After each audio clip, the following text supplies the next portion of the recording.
Morning, everybody, and welcome back to another edition to the Point Podcast. Hope everybody's doing well. We are on the eve of the Stanley Cup playoffs, where the Bruins and Capitals will kick it all off tomorrow night. Where we'll see Tom Wilson get back in action and play the Bruins after the Brandon Carlo hit and everything else. Zdeno Chara playing against his old team. Before we get into the playoffs, our guest today is now a graduate of St. Thomas University. I never doubted him for a second. I lived below him for the first year, and I like to think I helped him along the way, just giving him a couple Gatorades every now and then, and throwing on the odd hockey game when he needed a little reprieve from Hillary. So, Casey, welcome back, and congratulations, buddy. I mean it sincerely. Thanks a lot, Jug. Happy to be back. Happy to be done school. Definitely owe a little bit of that success to you downstairs in apartment 104. It's lots of good entertainment went on down there, and lots of money lost. So I don't know if he'll appreciate the little jab at her, but who knows? Yeah, well, I guess she'll take it either way. She has to. yeah, I guess she'll have to. But with the playoffs starting tomorrow, we got all the matchups set now. Colorado winning last night, so they locked out the President's Trophy. All 8 playoff series are locked in. What series are you most looking forward to of the 8 matchups? Well, for all Kent County, it's definitely not going to be in the North Division. Yeah. I'm looking more towards the West, to be honest. Mm-hmm. I think we got some big dogs running in the West Coast there with I was ready to see Vegas and St. Louis. Yeah. I kind of looked at that series more last night, but with Colorado getting in, like securing first place and stuff, it's going to be a different series, I think, for St. Louis. St. Louis, they're a little bit, they're not as well. They're a bit more run and gun than they have been in the past, but they don't have Pietrangelo there this year, and it's going to be a little bit different. So. Yeah. So would you say Colorado, St. Louis, or Vegas, Minnesota? What's the series you like best out there? I think just entertainment, I think we're going to have to go with Vegas and Minnesota. Just a lot of hype with Minnesota, and Bill Guerin got a good team built there. I wasn't expecting them to be this good. So, yeah, I was gonna go with that series or one out east, but let's stay out west. I'm happy Colorado got first because I want these two teams to play. I think Colorado, Minnesota, I think it would have been a good series, but I think Colorado would have got by them pretty easily. I look at Minnesota, they have nothing to lose and everything to gain, and Vegas has a lot of pressure on them because they're all in. The salary cap's over. They got Leonard and Fleury. I still think there's a little bit of a debate who's going to start, even though it probably should be Fleury. Mm-hmm. But Minnesota, when you look at them, what's the key for them to make this series competitive? Well, they've had success against Vegas in the past. They've been able to sweep them a couple of series throughout the season. So I think you're going to have to be hard on their defense. You're going to have to play physical. You're going to have to be able to try and outman them.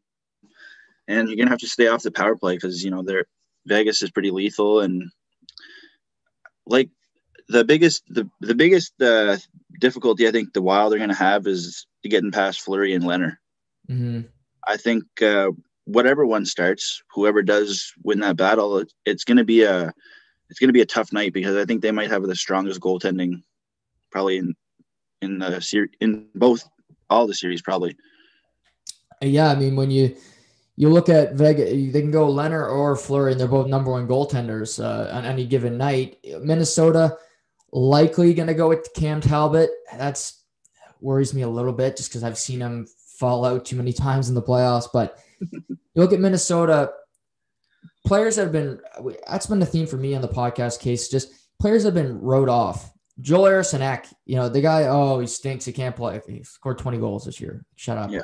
We're waiting for this forever. Actually, let him play, and then he can. Nico Sturm, great story.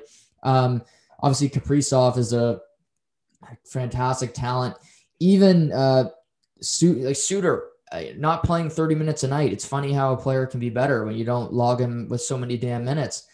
But Minnesota, for me, Minnesota, they got to play heavy, and they will. And scrums after the whistle with guys like Marcus Foligno and even Eriksson Ek brings that. And they got some Ryan Hartman, formerly of Chicago. I love the way he plays. They can make it tough on Vegas, who have Reeves. They have some tough guys, but they're more of a speed team against a physical group in Minnesota.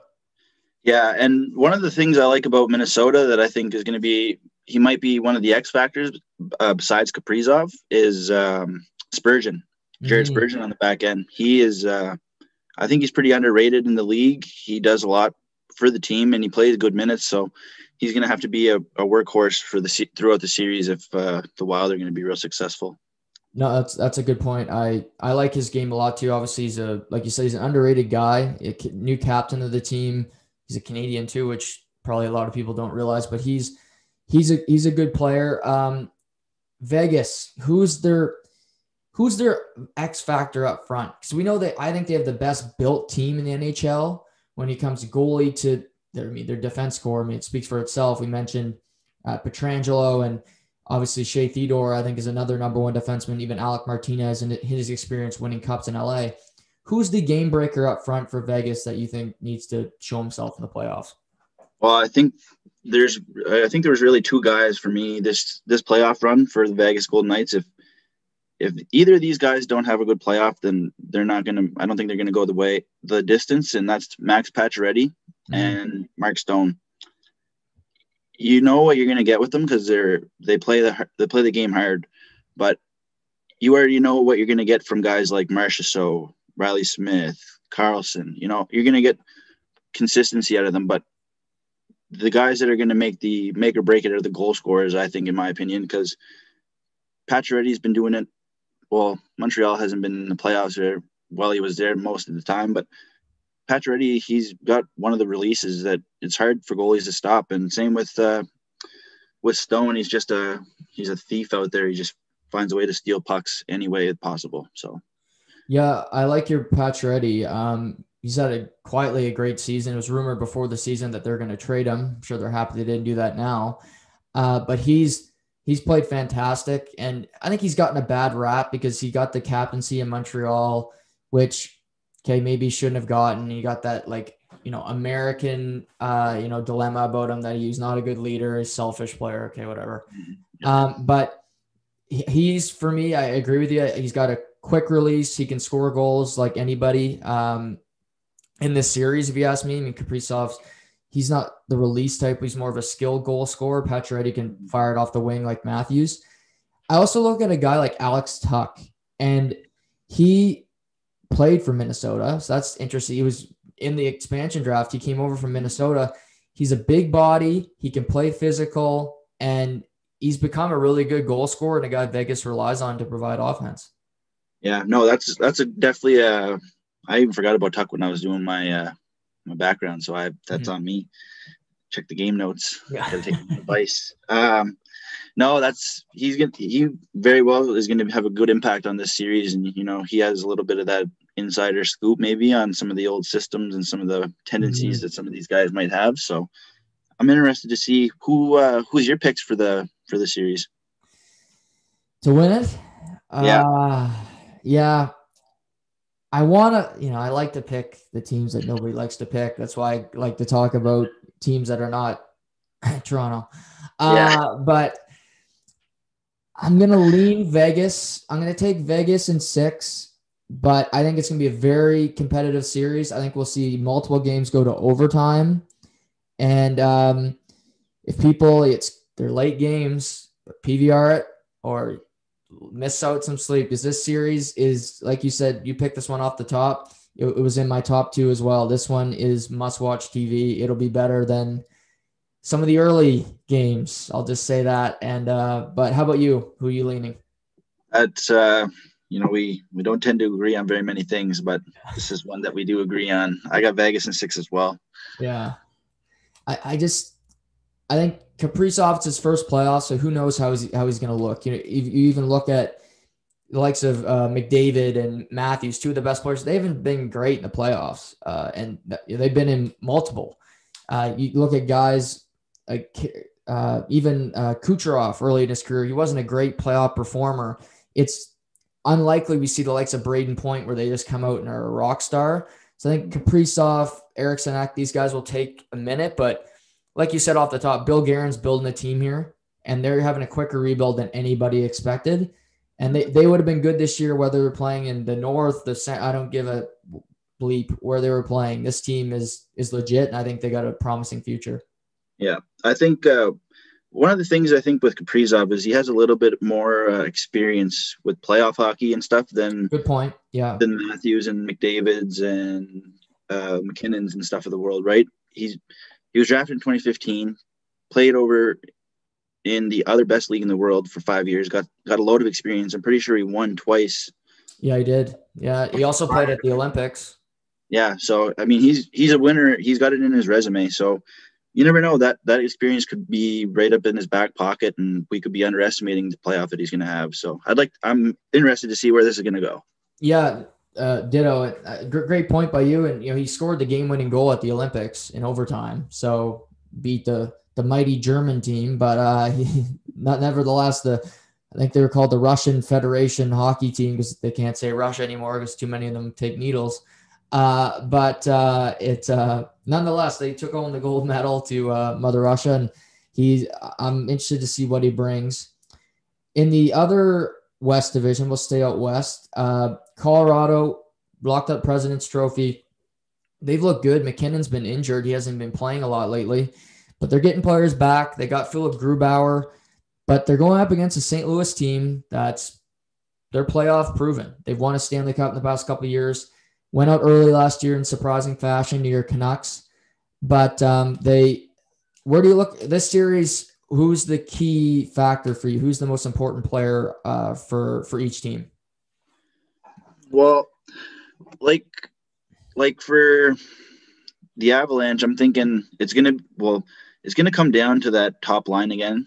Mm-hmm. The McKinnon, Rantanen, Landeskog line. Those guys are gonna have to stand out if this is gonna be the year, so to speak, for Joe Sakic and the Avalanche. As for the Blues, I think it's gonna be a big thing for see how Jordan Binnington's riding the wave, see if he can kind of catch fire again. And if you can ride that hot goalie, then anything is possible, right? Yeah. I mean, he was so good 2 years ago. Last year, I think they did a disservice because they kept going from Allen back to Binnington, which I hate when teams do that because it never works. You need to pick one and then, ride with them. But I mean, Binnington did it, so he could easily do it. I think Colorado, I look at their team. Tampa Bay's beat up right now. We'll talk about them. They're limping into the playoffs because they're going to be in a war in the first round, which doesn't bode well for them. But Colorado should win the cup. They really should, because I think McKinnon's the second best player in the world. If you ask me, Matthews had a great season, but I'd still put McKinnon second to McDavid. You look at, again, Rantanen, I think, is a top 5 goal scorer. You look at Nazem Kadri, who has had a checkered past, but he's a pretty damn good second-line center. JT Compher. They get scoring from everywhere. And a real X factor, he's young in the play, but when he's played in the playoffs, he's looked good as a young player, is Cale Makar. I mean, he is easily one of the most entertaining players to watch in the league already. And Colorado has been the funnest team to watch this year for me, just because you got Gerard out there. They're just like two horses flying around, and they should win this series, but I'm still wary. I think St. Louis can give them a run. I'm interested to see how Makar and Gerard are going to do in this series, because I know that the forwards from St. Louis are going to be heavy on the D. So, and another guy that I think stands out for Colorado is Ryan Graves from Yarmouth. Yeah. He's not mentioned, so he's doing something right. Right. Especially as a defenseman in the league. If you're not talked about, then it's probably for a better. So I don't know. It's going to be interesting to see how he makes out. Yeah, no, I like that point because I correlate him to like a TJ Brody in Toronto. You haven't heard his name all year. And like you said, that's a good thing. You don't, Yeah. when you're a depth defenseman and you're not, nobody says, oh, well, Graves sucked tonight. Well, that's good. Used to hearing, well, that guy stunk, or, Yeah. he's just a consistently good player. St. Louis, I think X factor for them, Hoffman for sure. I think if he can start scoring some goals, he has been down the stretch, and they've been playing they've won 9 of their last 10 coming into the playoffs. Yeah. Obviously, O'Reilly, he's the heartbeat of that team. He drives the bus. And you mentioned playing heavy. I mean, O'Reilly is heavy. You got that fourth line when they won the cup was so important. You got like Oscar Sundqvist, Barbashev, those guys. Perron is a great playoff player. So if the players that are playoff performers in the big moments can step up, I think this can be a really competitive series. Yeah, no, I 100% agree with you. And it amazes me because when we've watched Barbashev play when he played in Moncton. So and he was I would say he was a skill guy. 100%. Watching him play in the queue. He 100 was points in the queue. Yeah, unreal. But he's made the transition to playing in the bigs, and he plays a heavy game now, and it's something to watch because you see guys making sacrifices, and he's one of the guys. So he's got the skills and he's got the depth. So it'd be nice to see if he can kind of help out St. Louis on their, see if they can make another run. Yeah, I love his story because I read Nick Kyprios's book, and he talked about, he scored a bunch of points in junior, and every player that comes in gets a lot of points in junior. Bob Probert was a 40-goal scorer in junior. Yeah. But the players that make it, you're not always going to be a 30-goal scorer. And you mentioned Barbashev. I look at him and Dmitry Yaskin. Yaskin's in Russia because he couldn't make that transition. Barbashev said, okay, I'll go in the playoff run. I'll throw 12 hits a night. I'll block shots and, be that pain in the ass that nobody wants to play against. And it's kept him in the league. And he's a really effective guy, and especially this time of year. Yep. And he's got a nice ring for it too. So yeah, not bad. Yeah. Keep the change. St. Louis. Yeah. St. Louis. I think Kyrou is another guy for them. He's got a lot of upside, obviously a junior player for Team Canada, and Robert Thomas. Yeah. This kid's really good, but if he can only stay healthy, I think he's every bit the player that Jaden Schwartz is, and I think he could be a 30-goal scorer in this league if he could only stay healthy. Yeah, no, I 100% agree with you on that one. So obviously we mentioned Binnington. I think Grubauer has proven that he's a good goaltender. When you look across the league, there's a lot of goalies. You're like, okay, can this guy win? Half the teams have that about them. Where are you leaning in Colorado, St. Louis? I flip-flopped on it twice, but I got the Avs in 6. Yeah, we're gonna agree again. This is probably a bad sign because it's probably either we're pushes or we're gonna be riding hot on the parlays. Yeah, I might have to push. McKinnon, I think didn't play last night, but I think he's gonna be fine. He'll come back. But Colorado's too good. They got too much going for them, and St. Louis will give them a good run. I think the games will be close again. I think this will be another really good series, but Avs take it in 6, and we'll see that Colorado-Vegas matchup that we've all been clamoring for since waiting for. Yeah, we've been waiting for this. At least as few of us have. Probably a number of people don't even know these teams still play in the league, but they'll find out. Yeah. When we get to like the Final Four and the last couple rounds when the teams really matter, they'll be like, holy shit, Colorado. Vegas is still in it. Yeah, Vegas. They have a team. The strip. But yeah.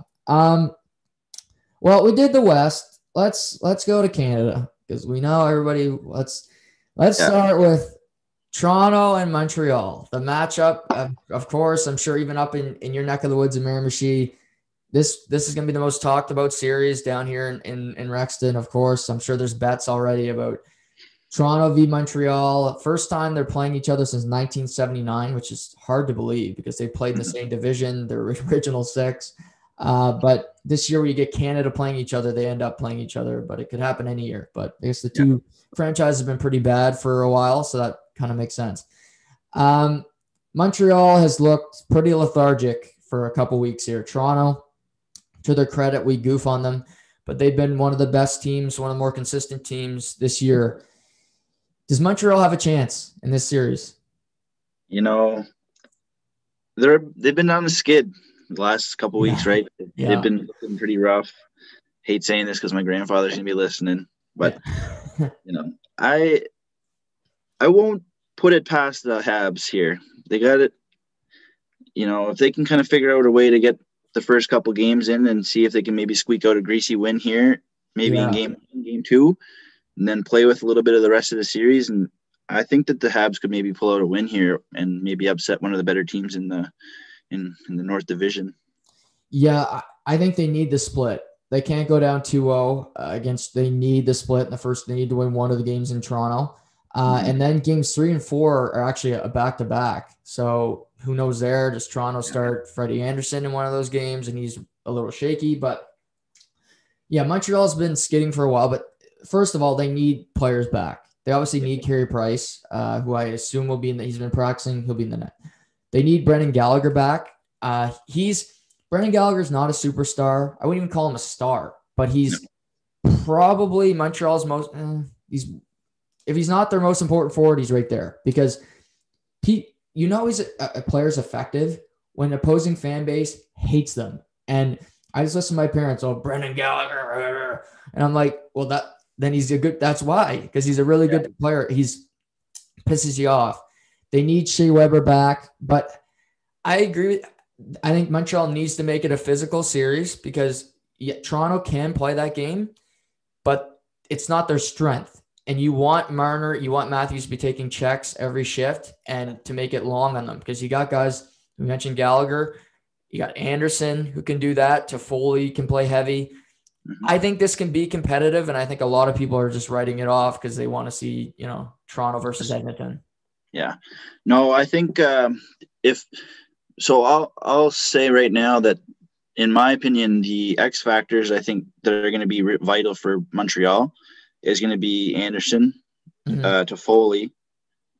Everyone's been saying, well, Jeff Petry's going to shut her down eventually. He's going to wear out. Mm-hmm. He's been playing steady all year. He's been, pretty solid for especially since Weber's gone down. He's been, right there. And I'm going to say that the kids, Suzuki and Caulfield. Caulfield. Yeah. I'm hoping to see that he gets a little bit of experience. Give him a look in the playoffs. He's played a little bit in the last couple of games. He's got a couple of goals. He's been able to get that little extra scoring touch when the Habs kind of need it. It hasn't been as useful the last couple of games because they've been skidding, but give him a shot. Yeah. 100%. He would be in the lineup for me just because you need that scoring. He's one of the players that can actually create his own scoring chances. And I think the Leafs have a number of players like that. But yeah, I'm not going to disagree with you on Josh Anderson. You know how much I love him. He's one of the unicorns, as I like to call them. He's my boy, but he's great. I also look at Kotkaniemi. He's such a disappointment, and he hasn't scored like almost 20 games. But last year in the playoffs, he was a man. He wasn't a boy, and he went up against Crosby, and sorry, Trevor Ryan, but he outplayed him. And he kept Crosby in check, and Price was fantastic, but they beat Pittsburgh.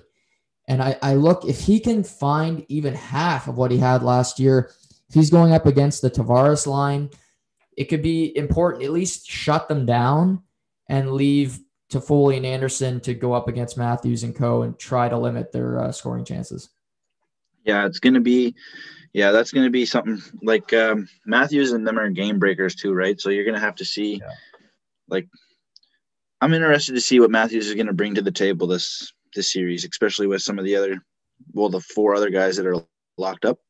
Yeah, the big 4 from Toronto. I'm interested to see what they're going to bring to the table. They've had a great year, but does it shut off when it comes time to get down to it, or what's going to happen here? Are they going to have a first round exit like everyone's possibly thinking is going to happen, or are they going to ride the wave and keep going?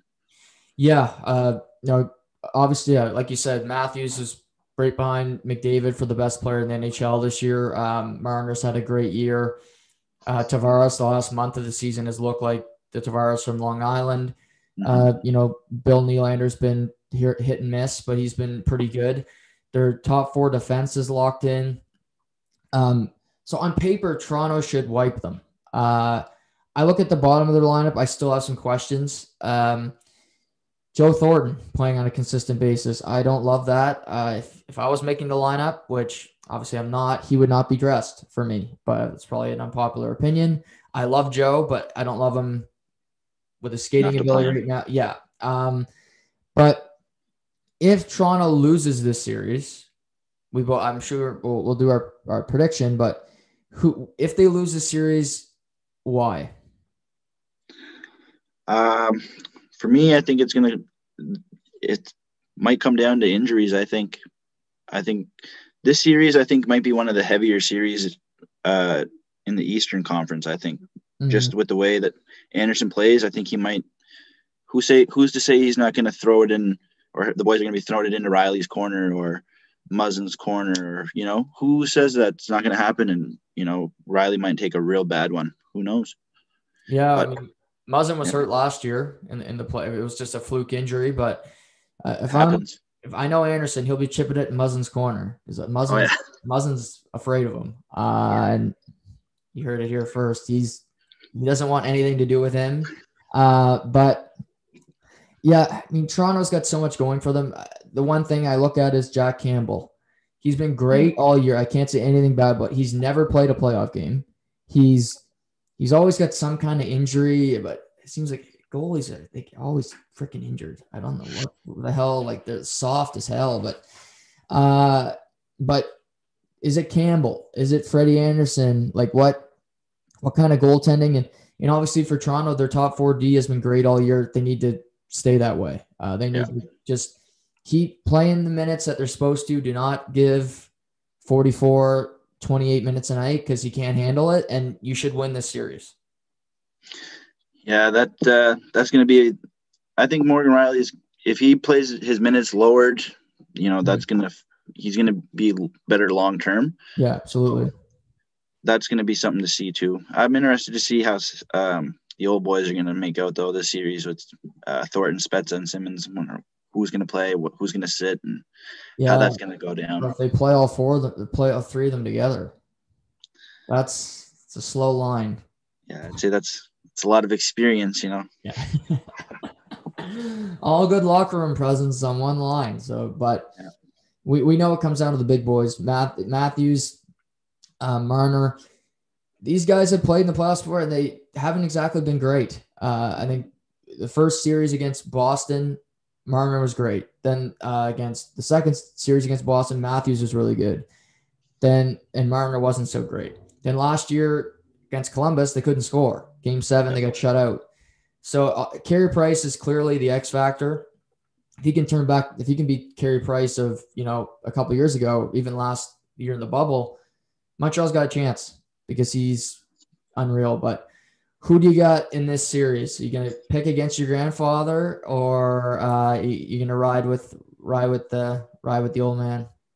Ride with the old man. I'm going to say Habs in 7. Wow. Yeah. Going with the upset. Yeah, you heard it here first, Seamus. I hope you're screaming.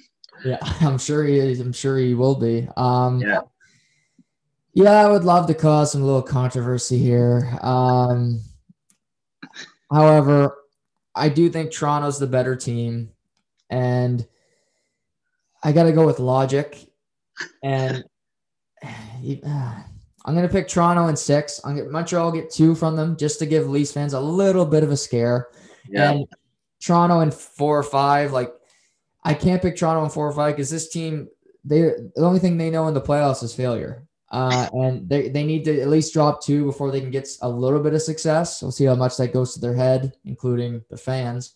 But, they'll win this series in front of no fans. So that's a little unfortunate for them. But I don't know. We'll see. Yeah, I think it's gonna be a lot closer than people think. Obviously, you listen to Toronto radio right now. It's Leafs sweep, and Yeah, Leafs in 3. yeah, Leafs in 2.5. We're not playing that fourth one. Yeah. They're gonna call it after game 3 at the 10-minute mark of the second period. It's over. So Yeah, mercy ruled. Yeah. So we both Toronto for me, Montreal for you. So it's our first disagreement. Yeah. We'll go stay in Canada, and we got the Winnipeg Jets, Edmonton Oilers. Obviously, this was a big rivalry in the 80s with Howard, Chuck, and Gretzky, and obviously Masson. But now they're meeting again. We got McDavid, Draisaitl against Scheifele, Dubois. Winnipeg's lost 9 of 10. They, for me, they were the team I thought would give Toronto the biggest run for their money this year. They've obviously been a huge disappointment over the past month. But this series, who's gonna if Winnipeg wins, who's gonna be the key at least limiting Connor McDavid? Well, I think I have written down here like if Scheifele can play the hard and heavy game on McDavid and still manage to play his role, right? Then I think McDavid might have a tough series. Yeah. Another guy is Lowry that we were talking. Yeah, we texted about him a couple of times. Yeah, he's good. So right. He's another guy that can shut down McDavid if he can keep up with him. And possible X factor for me, if Scheifele isn't getting it done, is going to be Kyle Connor. Mm-hmm. Yeah. Just to touch on Lowry, best third line center in hockey for me. You got him, Appleton, and Kopp when they're playing together. I would play them against McDavid personally. Obviously, Lowry's not the fastest player, but Winnipeg's defense is not great. They're going to need their forwards to help them a lot against the likes of McDavid and Draisaitl. Winnipeg's best chance is to keep Draisaitl and McDavid together on one line, because after that, it gets thin for Edmonton. They have had guys step up, but there's no game breakers there. Nugent Hopkins is fine. Yamamoto, okay. If you let Yamamoto beat you, you deserve to lose. But Lowry, Dubois, and Scheifele, those three centers are really, really good. And one thing that I've heard, Nick Kiprios talked about this on a show, he doesn't know if Nick Ehlers is going to be ready. And that's a big loss for Winnipeg. He's had a great season. And that hurts their chances a lot of winning this series. Yeah, I have him written down here too as like a asterisk beside his number because I don't know if he's going to be in or out. So if he's out, that's a huge loss for Winnipeg, considering he runs the motor there, so to speak. And we watched him in his short career so far in the NHL and in junior when he was in Halifax with Sawyer and them. He was unreal. So. Yeah, I'm interested to see if he can kind of squeak in. Maybe trainers do a little extra this or a little bit extra that. Yeah. Try and get him some Russian gas or something. Give him that old A-Rod needle, maybe little HGH. Yeah. You mentioned Kyle Connor. I look at him. And obviously, you got Draisaitl, McDavid, Nugent Hopkins is a good player. Even though I just joked on him a little bit, he's a good player. Yamamoto's good, but after Draisaitl and McDavid, if we did a power rankings of their forwards, like Winnipeg would have the next 4 or 5, in my opinion. I mean, you got Scheifele, you got Connor, you got even Wheeler. You mentioned Lowry. I mean, you touched 3 or 4 before you even got to an Edmonton player. For me, for sure. That's I agree with you on that. Like, it's pretty thin up top for Edmonton. I'm interested to see, other than McDavid and Draisaitl, who's going to be the next guy in line, so to speak. It might have to be their defense core. I mean, we've seen Darnell Nurse has had such a great season. I think he's put himself in the conversation for the Olympics next winter. Tyson Barrie got out of that black hole of Toronto, and he's turned it around this year. He's played great. So maybe, and what Winnipeg cannot do is take penalties, because when Edmonton's power play is just so lethal. Winnipeg's got to stay out of the box, or the series could be over before it even starts. Yeah, I agree with you on that. When you have arguably two of the best four players in hockey, I would say it's you don't want to be down a man for sure. And I would say this is more so the marquee matchup, my neck of the woods. I would say. I was talking with one of my friends there yesterday about the Oilers and just like guys to look out for. And he mentioned that Nurse he has the possibility to be an X factor just on his skating. He creates space, creates opportunities for himself. He's able to jump into the rush, so to speak, sometimes. So it'll be interesting to see if Nurse can have an outstanding playoff. Like he's had a quietly good year this year. So it'll be interesting to see. Yeah, I hope so. So I'm a big fan of him. I think he's world class, and I'd love to see him on Team Canada in less than a year. But Hellebuck could steal a series too. I mean, he's another guy that needs to prove he can have playoff success. Was not great last year against Calgary, so he's got a lot to prove. And then Edmonton with Mike Smith, Koskinen. I mean, Mike Smith has been one of the best stories in the NHL this year. 39 to play the way he's played. I know I looked at that move in the offseason and said, Edmonton, how do you not upgrade your goaltending? But he's answered the bell. But, at 39, there's still a lot of question marks there. Can he hold up physically and play, much longer? Mm-hmm. Yeah, that's going to be the question. Like I have Mike Smith is a big question mark here. I don't know if he's going to be able to stand the test of time on this playoff run. He's held up all right, and we've discussed in the fall and stuff possible options on what Edmonton would do to upgrade their goaltending, and we were both kind of shocked that they didn't, especially to let the Flames and Markstrom kind of walk, or not Markstrom, Markstrom from the Canucks. So yeah, it was. I'm interested to see if Mike Smith can help the boys get on a little run. See if McDavid can play against Matthews. Right. So, who do you got in this one? I got Oilers in 5. Wow, quick little dusting of the Winnipeg Jets. Yeah. See, I've been going with logic so far, but I'm gonna go against logic just because out of pride. At the beginning of the year, I had Winnipeg being the biggest threat to Toronto. I said Winnipeg would get out of Canada, and I'm not gonna back off of that because I said it on the podcast. So I'll take Winnipeg in 7. I don't believe that they're gonna win, but I have to take them just because it's who I said would come out of Canada, and I also do not want to see Toronto and Edmonton play. I've been very vocal about that. I know, and I know for most fans, I get it. Sounds crazy. 2 of the best players in the world playing against each other, Matthews, McDavid, but I enjoy more physical brand of hockey. I think we'll see a lot of C cuts and, just a lot of crap in that series, but I'll go with Winnipeg just because of pride, but I in my head, I think Edmonton will come out of there. Where do you want to go next? The Central or the East? We'll go with let's jump to the Central. I like that division. Okay. We'll start with the series that I think can get really physical, really dirty, and really intriguing. We got Tampa Bay playing the Florida Panthers for the first time in their history, which is another hard to believe. But the interstate rivalry, obviously Joel Quenneville's second year behind the bench. Florida Panthers have been one of the great stories this year. Forever, people said, "Oh, they're no good; they'll fall off." They never did. They finished higher than Tampa Bay in the standings. You got great acquire Brandon Montour at the deadline. He's played great. Sam Bennett's had a career resurrection in Florida. They look like a team that could test Tampa Bay for sure at the very least. This series, is this going to be the most physical series? I think this is going to be like you were talking about your top 2 series. Yeah.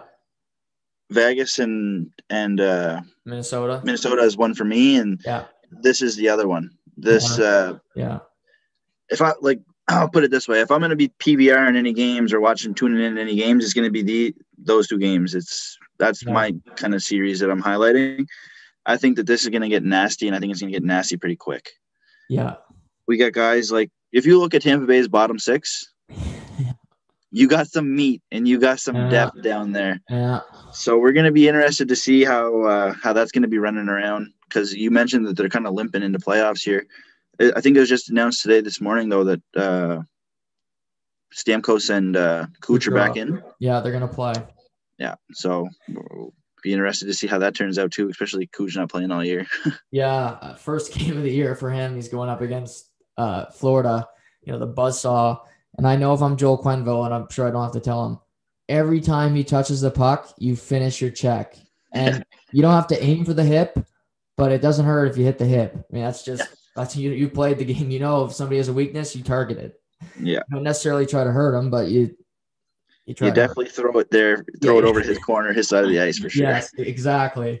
But McDonough's limping in. Hedman's hurt. Vasilevsky's been a bit shaky. Mm-hmm. You mentioned Stamkos hasn't played in a month. Kucherov hasn't played since they won the Cup last year. Long hangover. And I think, Tampa, until they're beaten, they're the favorite for me. But Florida, by no means is Tampa a heavy favorite here for me. I think this is a pick'em series because Florida has had their number all year. They beat them twice this past week. And you mentioned the physicalness of this series. I think if Florida can get Tampa to take some stupid penalties, can get them to get involved too much physically, Florida can take advantage of that. Barkov, Huberdeau, even guys that have really chipped in like Carter Verhaeghe, Hornquist. They can make this series really interesting. Yeah, no, I agree with you. And one of the X factors I think that might be pretty successful in this playoff run, because I think he's going to get a couple of looks against guys that aren't up to his caliber, I think might be Duclair. Mm-hmm. He's got speed, he's got skill, and he doesn't really have much for playoff experience and stuff, but we're going to be interested because once you get the dogs running, that's when it's, anything can happen. Yeah, he's got a lot to prove. He signed a 1-year deal, so if he could have a good playoff run, he could transition that into a longer-term deal in Florida or elsewhere and get some money. Yeah. But yeah, obviously Aaron Ekblad injury hurts Florida a ton. He was having such a good year. I feel terrible for him. But you got two Russian goaltenders going up against each other, two of the best in the world, which is interesting enough too. And mm-hmm. two of the best coaches in the NHL, in Cooper and Quenneville. But I look at Florida, and Barkov is such a good player. He's, again, for being one of the top 15 players in the world, he's still underrated because he plays in Florida.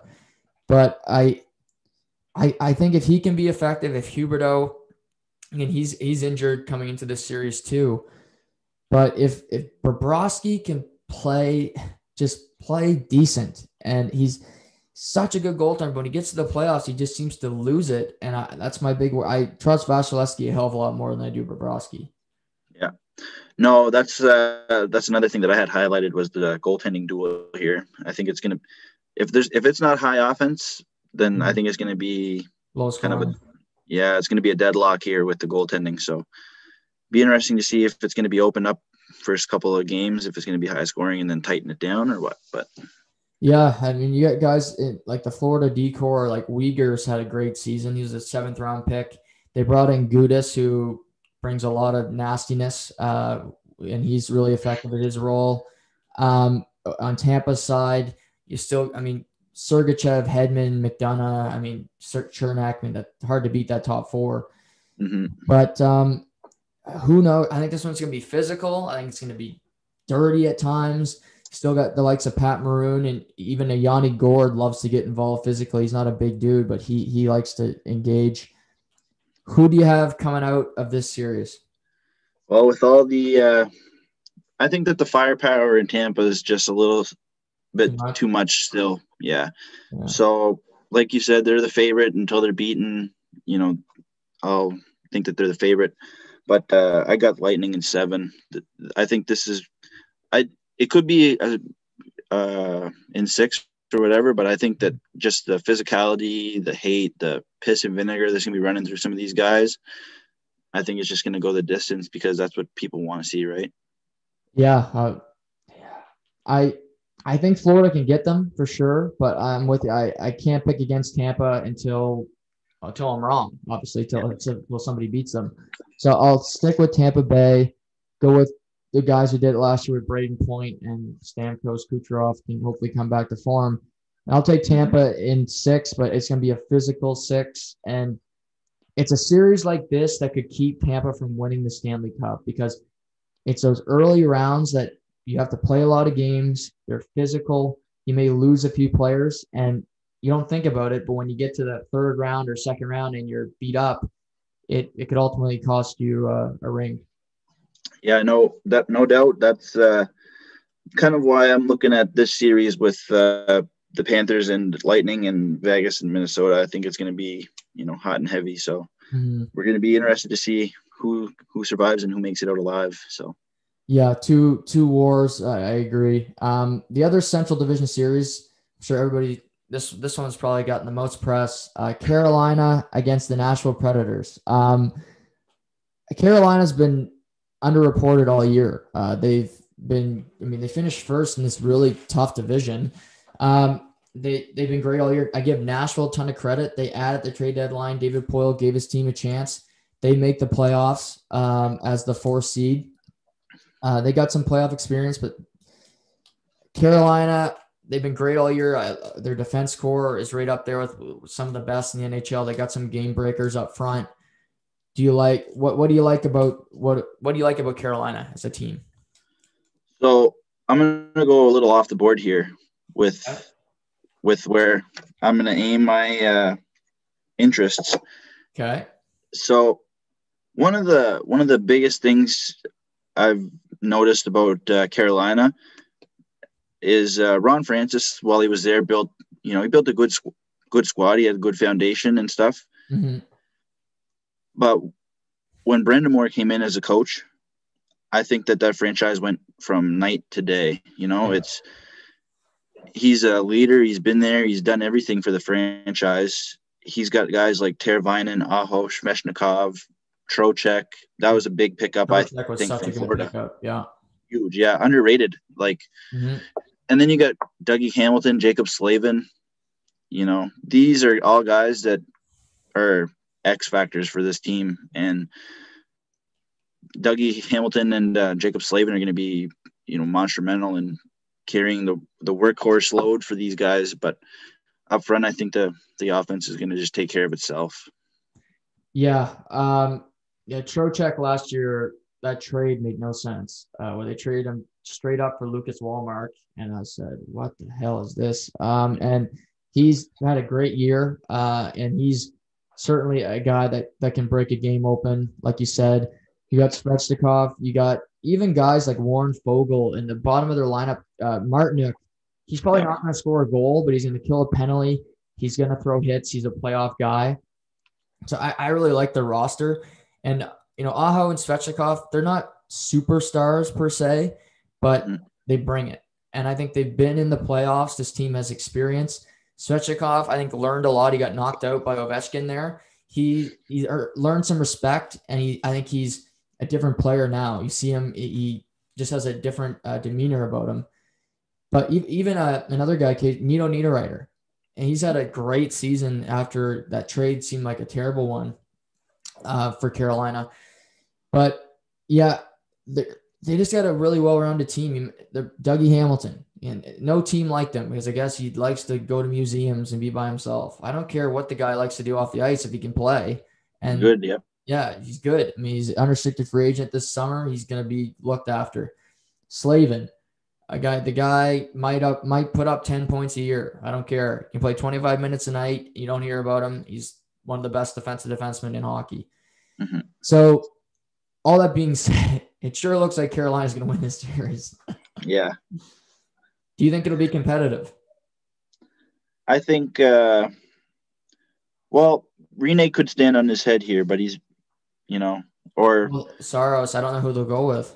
Yeah. I'm like, if it were me, I'm leaning more towards Rene, maybe give him one last kick at the can, see if he can go on a run. Right. But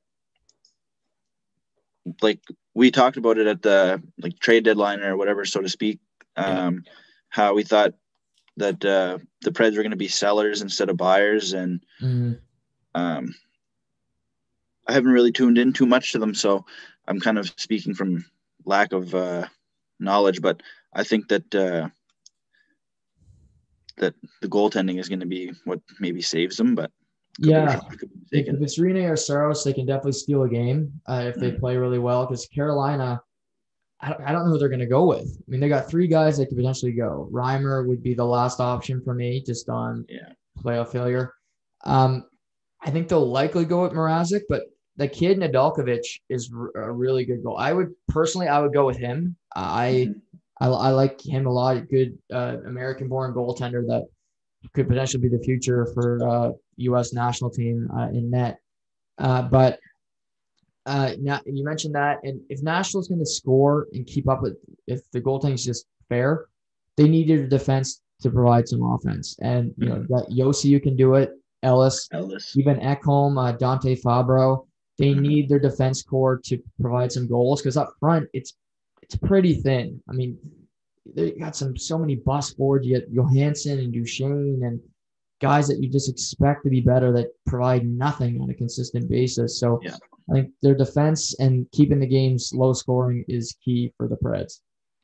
Yeah, no, for sure. And I think because I know I don't really look towards Johansson and Duchesne and some of these other guys, because I think that the standalone X factor for the Preds forwards is Forsberg, obviously. Yeah.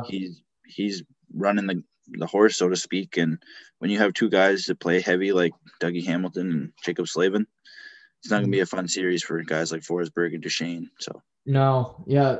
2 Russians, really, Forsberg and Tolvanen for Nashville are 2 potential guys that can provide offense. But who do you got winning this series? Well, if I haven't, when we wrapped her up there with the Hurricanes real quick, they're pretty nonchalant. I got them at 4. I think it's going to be the only sweep. Yeah, I think it's going to be the only sweep. Yeah, I'll give Nashville 1. I'll take Carolina in 5. I think they'll pull out 1 win. Carolina will have an off night and Nashville will squeak 1 out. But yeah, this is the easiest series to predict for me. I don't see this one being all that competitive. I think Nashville's I think they're the worst team to make the playoffs. And they'll be disposed of rather quickly. Yeah. So that leaves us with the East Division. That has been the toughest division in hockey. I think you look through the season and the way it went, the Rangers fired their whole staff because they didn't make the playoffs and they're in the toughest division. So I don't really get that logic, but nevertheless, let's start with Islanders Pittsburgh. These 2 teams met 2 years ago. Islanders pull off the massive upset where they swept the Penguins. Crosby was pointless in the series. Islanders come in this a little bit shaky. They've been last month of the season, they really weren't that strong. Pittsburgh's been one of the better teams in the second half. Jeff Carter looks like the guy he was in Philly in 2010 when they went on a run. For the Islanders, they play that style in the playoffs where it's like the Devils in the early 2000s. Boring, but it's effective. Can they do what they did the last couple of years and keep Pittsburgh low scoring and win the series? Well, that's going to be the interesting factor, I think, because we've seen a couple of years ago, Islanders played trap hockey. They played to their system. They stuck with it. That's a big Barry Trotz type of game plan. So yeah, I'm interested to see if the goal scorers, English, Jesus, are going to be able to stand the test of time. Barzal, Wallstrom, I like him a lot. Eberle, I'm going to see if he can kind of pop off on this run for the Islanders, but that's going to be the big question mark for me, is the good old trap system, if it's going to work. Yeah, I love that they play their 4th line so much. Cizikas, Martin, and Clutterbuck. It's still such an effective line. It goes against conventional wisdom, which is another reason I love it. I would play that line against Crosby. That's what they did a couple of years ago, and it worked. And Crosby gets pissed. Clutterbuck's an irritant. Cizikas is an irritant, but he can also score goals. I think he's a really good player. You mentioned Barzal. I'm sure he gets upset playing this system because he's clearly such a skilled player. But They need their playoff guys to chip in when they can. Brock Nelson is a good playoff performer. Eberle seems to step up his game when he needs to, but also play the system. You look at their back end, it's good. They don't have any brand names. I think they missed Devin Taves for sure, but Pulock and they got some guys that are good back there. So yeah, play the system and try to piss off Pittsburgh, because Pittsburgh can become a cranky bunch, because Crosby, for the great player that he is a little thin-skinned, and he can get a little moody as the series goes along. Yeah, no, I think a lot of the guys in Pittsburgh kind of emulate the same as Crosby, and when they've had enough, so to speak. And you can see it with Malkin. Mm-hmm. I think you can see it with some of the other guys lower in the lineup. When Jake Gensel, when they get fed up, and the lack of discipline could be, I think, a big factor for the Penguins.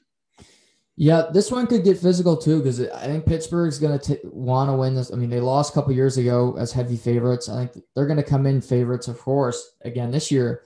Mm-hmm. But I mean, the Islanders past couple of years, they've beaten Washington, they've beaten Philly, they've beaten Pittsburgh. I mean, they decimated this division when it comes to beating them. Mm-hmm. So yeah, Crosby, he's had a couple bad playoffs in a row. And he's only got so many times to have a legitimate chance at winning a cup. This is a huge year for him. I'm sure he's looking at it as one of the last opportunities that he has to go on a deep run. Malkin too, and Letang, they're both done after next year, their contracts. So who knows where this team goes with Berkey and Hextall at the helm. But I think the Islanders, they got to hope to keep it slow. Pittsburgh obviously hope to keep the pace up and get some depth scoring.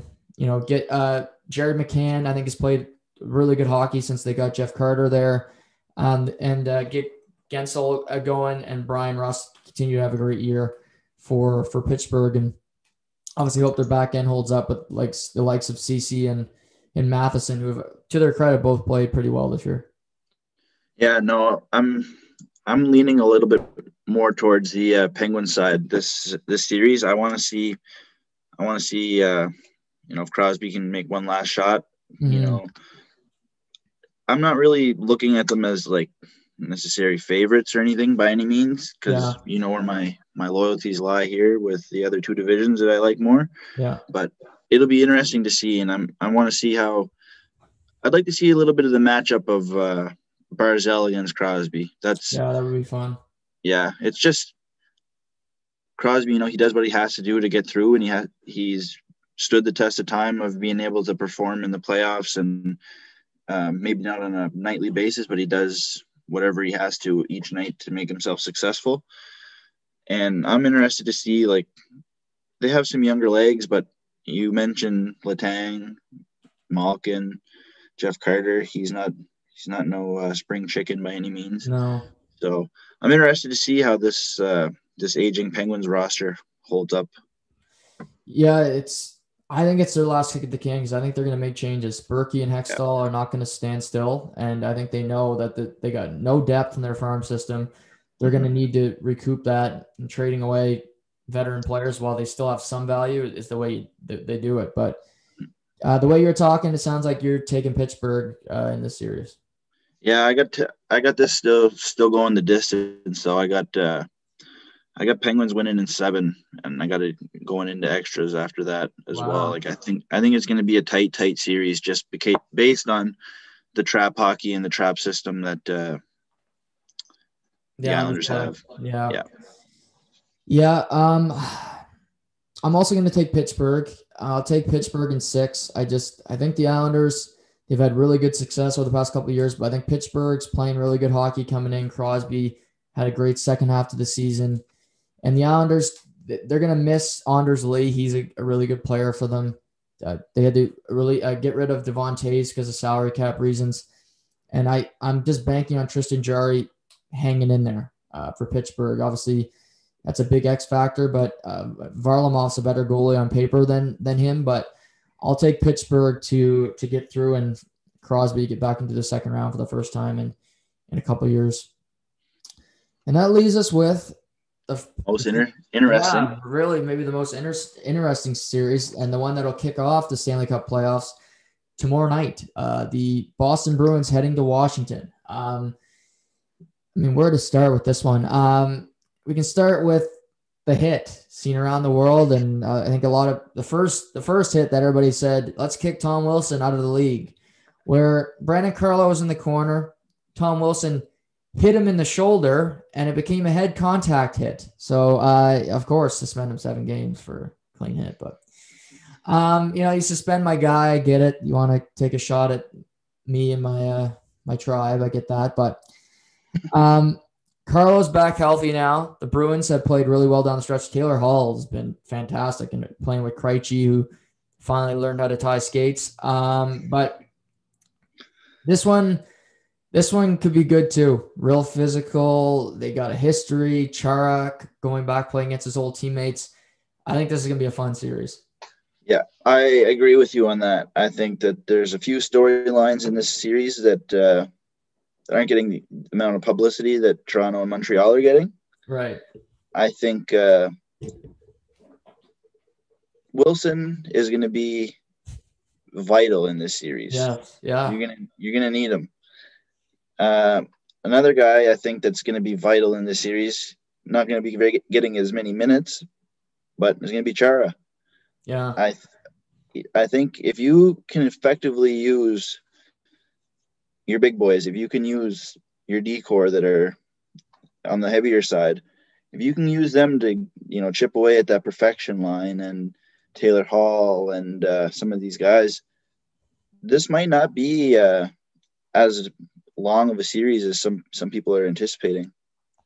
Yeah, I agree. You got Boston's really established a 3-line system now since acquiring Hall. They got obviously the perfection line. You got Hall with Krejci and Craig Smith, and you got below. You got DeBrusk playing with Corrali. It's rumored that DeBrusk's going to start in the 4th line with Lazar, so that's how much they value him. But Charlie Coyle has been really underwhelming this year too. I think he's got so much talent, but he just doesn't bring it night in, night out. But you mentioned Chara. For years, he stuck up for the likes of Marchand and DeBrusk, and he would go into a scrum and he would punch Tavares in the face, and he's earned the respect on the officials where he wouldn't get that penalty. And I think we're going to see it in a series where he's going to go and he's going to punch Marchand right in the face with his glove on, and he's not going to get the call. And I'll be interested to see how Marchand reacts because he's been on the right end of that. And now Chara's going to be like, okay, you want to touch Ovechkin? You're dead. I'll crush you. And I'm interested. I want to see that interaction between Marchand and Chara in the scrum and see how that goes. Yeah, no, I'm right along there with you. I think that's like you basically just summed it right up in my head. Like Chara gets away with some of that stuff because of he's been in the league forever. So yeah, and he's used to having to protect guys like Marchand and Pasternak and DeBrusk and who play that hot and heavy game. So it'll be interesting to see how these guys make out in a war, so to speak, with their old foe in Chara and the other heavy boys that the Capitals are going to be throwing their way. Yeah, for sure. The 2 big weaknesses for these teams I look at is Boston is their defense core. It's really young, it's inexperienced. They got Zaboral, they got Lauzon, but those guys haven't played a playoff game before. They got Steven Kampfer playing minutes, which is never good. And they're going to miss Z. I mean, they wanted to get rid of him for so bad. I'm sure he wants to win this series like nobody, just to give them the middle finger like Ferentz did to the Montreal crowd back in the day. Yeah. And for Washington, I think it's their goaltending. They don't have any experience in the playoffs with their net mindings. Vanacek and Samsonov have both been pretty good this year, but I don't have much faith that they can go out there and win a playoff series. They have a lot to prove as well. Yeah, no, I agree with you on the D-core being pretty thin there for Boston. That's what I have circled as possibly one of the X factors for Capitals to take advantage of is the thin decor. Mm-hmm. And on the flip side, that's the other weakness for the Capitals is the goaltenders aren't really established in the playoffs. So we're going to look and see how the Capitals are going to run without Braden Holtby between the pipes, and see how these young guys react to the experience. Yeah. And obviously Ovechkin's been missing some time, but he'll be back for the playoffs. Kuznetsov had a terrible season with COVID and getting caught doing stuff. So maybe he can find his game. When they won the cup, you could make the argument that he should have won the Conn Smythe Trophy. But Nick Backstrom's been great. You mentioned Tom Wilson. I mean, they're depth guys. I mean, Lars Eller, I'm sure, is not a popular player around the league, but he's a good playoff performer. He brings that small addition to the team, but this one should be physical. I think it's the perfect game to start the playoffs because these two teams are perennial playoff teams. They have success. And I think one of them's going out in the first round is pretty crazy. Yeah, I think that's one thing that I like about, well, I don't like the COVID year because no one likes the COVID year, obviously. Yeah. But speaking from a sports side, I think that the COVID year was probably one of the most interesting for me, just seeing the landscape of the playoffs and how everything kind of worked itself out and the new division alignments and stuff like that. I would kind of be remiss if I didn't say that I'm looking forward to seeing how this playoff turns out compared to last year's, right? With the bubble and stuff. But I'm going to be interested in this series as well. I'd hate to see one of the. They're both standalone teams when it comes to, like, you think of the Bruins, you think of them running in the playoffs, you think of the Capitals, Ovechkin doing his thing in the playoffs. So it's going to be a shame to see one of them get the axe right away because you're used to seeing Boston beat Toronto and still seeing them play. So I don't know. So with all that being said, who do you got? See, I flip-flopped on this one again. Yeah, I flip-flopped. It's almost tough for me too. Yeah. And I got the Capitals, but where I got them is, like, the game range is different. Like, it could be 5 or it could be the full 7, I think. Right. So I'm going to say Caps in 7, but who knows how long the series will last. Yeah, I'm going to go with the Caps too. I just think they're one of the best teams in the NHL. I think Boston's improved a lot, but I'll take Boston. I don't love their goaltending, but I don't trust Tuukka Rask either. One of his kids might get a skin rash and he might have to go home. So wave the flag, yeah. Yeah, you might have to call it, as Kevin Malone would say. So I'll take Caps in 7. Washington, Pittsburgh, second round. That's happened a bunch of times, so that would be iconic to see that one more time. Pittsburgh dominated them forever. Washington finally broke through and won a cup. But either way, Washington, Boston, Islanders, Pittsburgh, you're going to see a good second-round matchup, guaranteed. I think you look out west, we're expected to see the juggernaut matchup between Vegas, Colorado. So those two series, for me, the second round would be the best series. Yeah, no, I'm looking forward to seeing how this is all going to pan out, and I'm interested. I'm surprised, really, that you said you're going against your co-host there on FDS with Craig. I'm surprised you guys will have a little bit of conversation to gel on there. So yeah, I'm sure we'll have something to talk about Monday when Tom Wilson throws like a legal check, and then I have to explain that one to him. But somebody's got to defend the players that throw hits, because I love playoff hockey because, as you know, any other sport, the playoffs change the style of game more than any other sport. It gets physical, it gets wear and tear, and I love playoff hockey. So can't wait for the puck to drop tomorrow. Yeah, no, I agree. Someone's got to stand up for the guys that still play the game the right way. And, well, there's a line, and it shouldn't be crossed, I think, as well. But, the rule book in the regular season should be this big. Yeah. And then when the playoff comes, it should be about that big.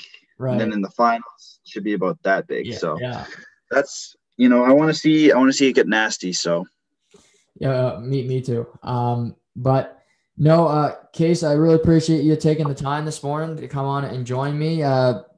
You're working at the Cushman Park this summer, correct? What's that job entail for you?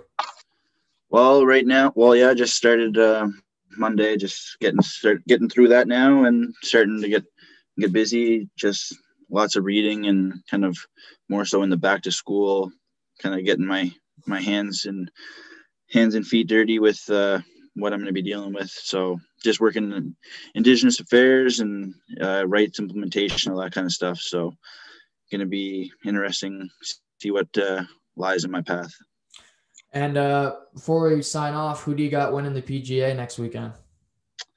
Well, I haven't really looked too far ahead. I'm trying to live week by week here. Just, trying to get out and swing it myself. But if I could just say someone off the top of my head, I would say, obviously, I'd like to see DJ and JT kind of fight it out. But dark horse, I'd like to see Morikawa won it last year, didn't he?